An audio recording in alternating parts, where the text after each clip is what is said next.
Hey guys, it's Leo Stargazer. I'm here today with our astrological guide to the week. This is for the week of December 31st, 2023 through January 6th, 2024. So this week we begin a new calendar year, and there are a couple transits that hint that a new beginning is definitely on the horizon. And what does happen this week is that Mercury stations direct in Sagittarius. Then Mars moves in to Capricorn, and we have a waning moon on its way to a new moon next week in Capricorn. So like I said, this week is a lot about the idea of a new beginning.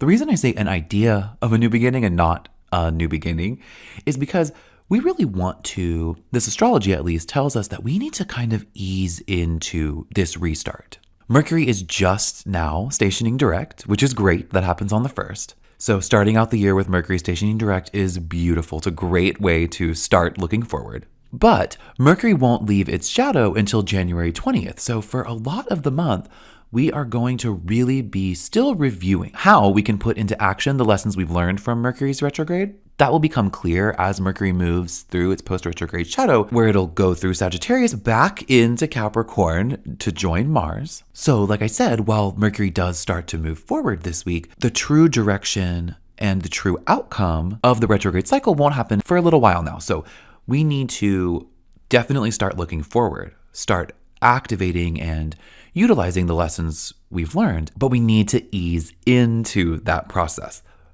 Mars entering Capricorn is no exception. Mars entering Capricorn definitely gives us a new beginning for Mars, a new era for Mars, a new transit for Mars. A transit that is going to be disciplined and tenacious and authoritative and super powerful in a really beautiful way that helps us be of the most service. With that said, we won't really know how Mars is going to show up for us in Capricorn until a little bit into its transit. So this is just the beginning. So we aren't really ready to use all of that assertive, beautiful power, discipline, and tenacity yet. But we do start to get hints of it, which means we need to really start formulating plans. And Mars in Capricorn is going to really want you to do just that.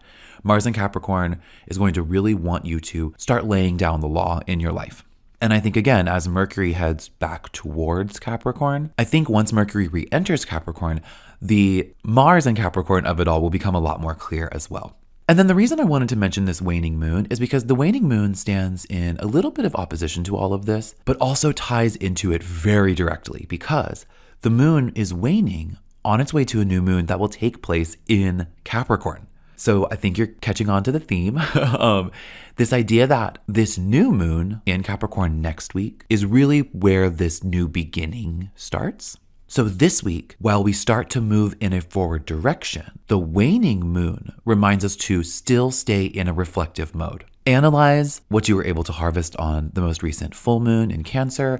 Analyze the successes you had as the calendar year wrapped up. And start to use all of that analyzing, but also relaxing, recuperating energy, the energy of the waning moon, to start to set a really solid, powerful intention for next week's new moon. The review element this week is really so that you can be reminded of your intention and then to bolster yourself enough to set it. But it can only be as powerful as it's meant to be if we use this week to reflect. So to sum it all up, Mercury station direct reminds us to look forward. The new calendar year certainly reminds us to look forward. Mars entering Capricorn also says look forward with power, discipline, and tenacity. But then the waning moon reminds us that we're not done reflecting just yet. So let's ease into the new year. Let's ease into our new intentions and our new beginnings by locking into those lessons and giving ourselves exactly what we need to feel comfortable, relaxed, and recuperated for the next cycle. Let's do it. I will see you next time.